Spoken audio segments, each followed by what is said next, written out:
তোষকের চাহিদা খুবই, লেপ তোষকের চাহিদা। এবং একটা লেপ মোটামুটি মজুরি 250, 300, 350, আবার 400 আছে, 150 আছে, বিভিন্ন রেট আছে।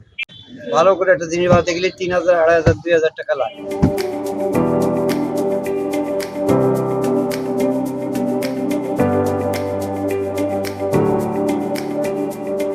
বাজার অনুযায়ী মূলত যে বাজার যে লেভেলে চলতেছে সেই লেভেলে করতেছি, কিন্তু মূলত কাস্টমারের কাছ থেকে নেওয়া যায় না মজুরি বেশি। ঠিক আছে, কাস্টমারের কাছ থেকে মূলত মজুরি বেশি নিলেই আমরা বেশি পাই।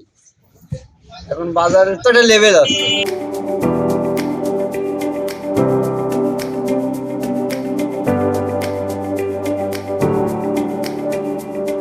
কাপড় প্রতি গজ 50 থেকে আপনার 70 টাকা করে আছে।